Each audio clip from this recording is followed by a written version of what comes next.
और आइए इस वक्त की बड़ी खबर का रुख करते हैं। झारखंड के गिरिडीह में ओवैसी की सभा हुई है। पाकिस्तान के समर्थन में सभा में नारे लगाए गए हैं। जिस वक्त नारेबाजी हो रही थी ओवैसी मंच पर ही मौजूद थे।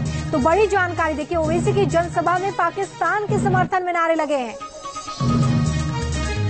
और सबसे बड़ी बात तो ये है कि ओवैसी उस वक्त सभा में मौजूद थे और उनकी मौजूदगी में इस तरह के नारे लगाए गए हैं। ओवैसी की जनसभा में पाकिस्तान जिंदाबाद के नारे लगे हैं, जिसके बाद कई तरह के सवाल पैदा होते हैं।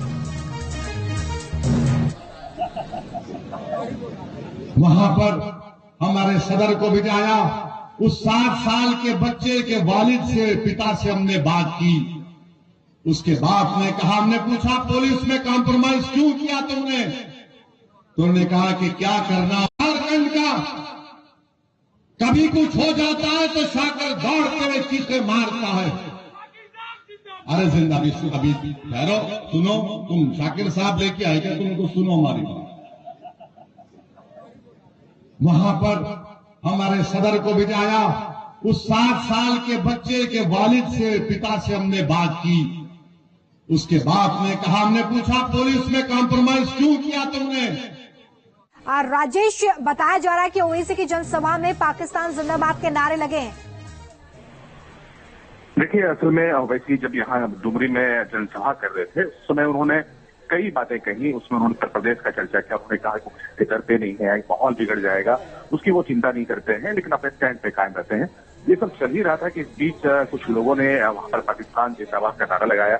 उसके बाद ओवैसी साहब ने वहां पर उनको डांटा भी कि आप इस तरह से नारा नहीं लगा सकते। लेकिन चूंकि वहां पर इस तरह का हंगामा हुआ और चीजें मीडिया में कैद भी, जाहिर है कि कंट्रोवर्सी होगा। और ओवैसी जब जहां जाते हैं थोड़ी बहुत कंट्रोवर्सी तो भी जाता है। ठीक है। उसके बाद वहां से वो रांची आ रहे थे और रांची से उनको दिल्ली जाना था, लेकिन किसी कारणवश वो नहीं जा पाए हैं। ओवैसी साहब यहाँ स्थानीय अपने किसी रिश्तेदार के यहाँ खड़े हैं। कल कोशिश होगी कि उनसे इस पूरे मामले पर बातचीत की जाए। ठीक है राजेश, यहाँ पर बड़ी जानकारी देते हुए कि ओवैसी की जनसभा में जब इस तरह की नारेबाजी हो रही थी तो मंच से ओवैसी ने भी इन लोगों को रोकने के लिए कहा। उसमें कॉम्प्रोमाइज क्यों किया तुमने? तो उन्होंने कहा कि क्या करना, झारखंड का कभी कुछ हो जाता है तो शाकर दौड़ते हुए चीखे मारता है। अरे जिंदाबाद, अभी ठहरो, सुनो, तुम शाकिर साहब लेके आए क्या? तुमको सुनो हमारी बात। वहां पर हमारे सदर को बिठाया। उस 7 साल के बच्चे के वालिद से, पिता से हमने बात की। उसके बाप ने कहा, हमने पूछा पुलिस में कॉम्प्रोमाइज क्यों किया तुमने? चलिए बढ़ते हैं आगे। इस वक्त